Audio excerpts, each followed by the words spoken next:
စီရဲ့ကောင်လေးတယောက်ဟာတန်ပိဆိုင်ဒီဇိုင်းမှာရွှေစုံတစ်ချောင်းကိုဝယ်ယူဖို့စူးစမ်းနေခဲ့ပါတယ်။ဒါပေမဲ့အဖေတယောက်ကဒီစုံကိုတုံးပြီးသူတိအိမ်မှာသမင်းတုံးနဲ့ဆလာရင်သူတိတာဖြစ်လာမယ်လို့သူ့ကိုပြောခဲ့ပါတယ်။အဖေရဲ့ဇလန်ကိုကြားပြီးနောက်ချက်ကယုံတော့မြုံတော့ချင်နေခဲ့ပါတယ်။အဲဒီနေ့မှာသူကသူတိတာဖြစ်တဲ့တန်ဖို့စီကိုအချက်လက်တချို့တောက်ဖို့ပေးခဲ့ပါတယ်။သူ့တန်ဖို့မီတာစုရဲ့ခန္ဓာထဲဝမှုကိုမြင်လာရတာကသူတိဖြစ်နေတဲ့သူ့ရဲ့စိတ်ကိုပိုပြီးခိုင်မာစေခဲ့ပါတယ်။ဒါပေမဲ့သူတိတာတန်ဖို့ရစီရောက်တော့တဲ့ခါမှာတော့တယောက်ကသူ့ကိုလူပုံလဲမှရှစ်ခွေခဲ့ပါတယ်။သူကပိုက်ဆက်အိတ်ထဲကနေဝီစကူဒီယကိုခိုင်ခါနေနဲ့ထုတ်ပြီးထွက်တော့ပြောလိုက်ပါတယ်။ဒီမိငွင်းကိုသူ့တန်ဖို့တယောက်ကမြင်တော့ခဲ့ပါတယ်။သူထွက်တော့မဲ့ချိန်မှာကားကသူ့ကိုညဆာဆာဖို့ဖိတ်ခေါ်ခဲ့ပါတယ်။သူထိတာလေးကမကြည့်မနဲ့ဖြစ်နေပြီးမဲ့ဒါကကားရဲ့အင်ကနီခဲ့ပါတယ်။မချခင်မှာပဲသူတို့ညဆာဆာဖို့စက်တော်ဆန်ကိုရောက်လာခဲ့ပြီးမဲ့သူထိတာလေးကတော့ရှုံးမပြီးခဲ့ပါဘူး။သူကတက်ကလိုလူမျိုးဟာစပွဲမှာထိုင်ဖို့အထက်တန်ဘူးလို့ပြောဆိုပြီးအင်ဖော်မလီကိုဆုံးဖြတ်မပေးဖို့တားမိခဲ့ပါတယ်။ချက်ကတော့သူထိတာရဲ့စောကမှုကိုစစ်ထဲမထားခဲ့ပါဘူး။ဘာလို့လဲဆိုတော့ဒါကသူ့ရဲ့ရွှေစုံကိုတုံးဖို့အခွင့်အရေးရစီလိုပါပဲ။ဒီလိုနဲ့သူကရွှေစုံကိုထုတ်ပြီးသူထိတာကိုညွန့်ကသူ့ရဲ့ကံကြမ္မာပြောင်းတော့မယ်လို့ပြောလိုက်ပါတယ်။အဲဒီနောက်လူတိုင်းစားတော့ကြပြီးမဲ့ရွှေစုံနဲ့စားနေစားပြီးရဲ့အခါချက်က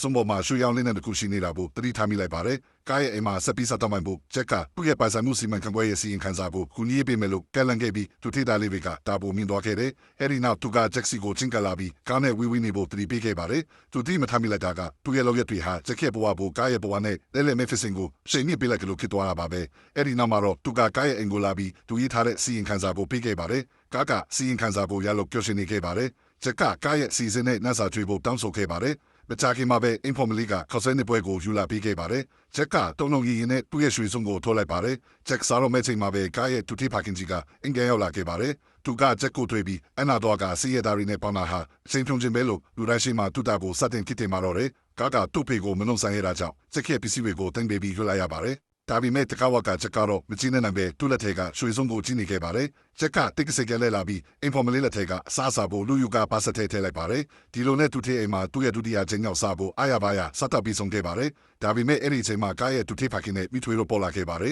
။ရှေ့ရင်သွားတဲ့ချက်ကထွက်သွားဖို့ပြင်လိုက်ပါတယ်။ကမန်ဂရန်နဲ့ကားရဲ့မိထွေကချက်တူဆုံးချန်ခဲ့တာကိုတတိပြုမိသွားပါတယ်။သူမကယူရှာတဲ့အမူအရာနဲ့တတဘွဲကဆုံးလက်ချောင်းကိုချက်စီကန်ပေးလိုက်ပါတယ်။သူတို့တတိမထားမိလိုက်တာကချက်ခါမကြခင်မှာသူတို့ရဲ့တာဖြစ်ပေါ်လာတော့မှာပူပါပဲ။အိမ်ပြန်လမ်းမှာသူ့ကြောင့်မှနိုင်ချင်းခံခဲ့ရတာတွေကိုကန်တတိရမိပါတယ်။ကာတာသူ့ကိုအမြဲတမ်းကူညီခဲ့ပေမဲ့အခုတော့သူကကန်းနဲ့ဘဝချင်းနဲ့ဖို့စူးစမ်းနေခဲ့တာပါသူကသူ့ကိုယ်သူအတိတ်တင်မိပါတယ်တော်တယ်ကြီးနဲ့သူကရွှေစုံကိုအမိုက်ပုံနဲ့ပြစ်ထည့်လိုက်ပါတယ်တစ်ဖက်မှာလည်းကားရဲ့ဖေကသူ့သားရဲ့ပိုင်ဆိုင်မှုစီမံခန့်ခွဲရေးအစီရင်ခံစာဖို့ကြည့်ပြီးအနားနေခဲ့ပါတယ်သူကသူ့သားဒီလောက်တော့လိမ့်မယ်လို့မထင်ခဲ့ပါဘူးပြီးမိတဲ့ခါမှာတော့သူ့သားကအကြောင်းစုံကိုဖွင့်ပြပြခဲ့ပါတယ်အစီရင်ခံစာဖို့စေရတဲ့ကောင်လေးတယောက်ကရီပေးခဲ့ရဖြစ်ကြောင်းသိလိုက်ရတဲ့အခါသူထေးစီကစင်းချောက်ခံရတယ်လို့ခံစားလိုက်ရပါတယ်နောက်တနေ့မှာတော့ကားနဲ့ချက်ခရိုရဲ့မိဘနှစ်ပတ်လုံးကိုကျန်းကိုခေါ်တွေ့ခဲ့ပါတယ်သူတို့ကចောင်းတနေစတဲ့ရှောင်းလုံးချက်ကကဘောအနိုင်ချင်းဝင်ကြီးခဲ့ကြောင်းအဲ့ဒီပိုင်ဆန်တွေဟာတကယ်တော့စီရင်ခံစာရေးပေးကဖြစ်ပြီးအခုတော့ဝင်းကြီးမှုရဲ့တတိဖြစ်နေပြီလို့ဆွဆွဲခဲ့ပါတယ်ချက်ကကဘောသူ့အတွက်ရှင်းပေးဖို့တောင်းဆိုခဲ့ပြီးမြဲကားကတော့တူသေးဖေးရဲ့နင်းလန်းတွေကိုတီးတာကြောင့်ချက်ကိုပဲလက်ညှိုးထိုးလိုက်ပါတယ်ချက်ရဲ့ဖေးကသူ့သားကြောင့်ထုတ်ခံရတော့မဲ့အခြေအနေကြောင့်သူ့ထောက်တောင်းပန်ခဲ့ပါတယ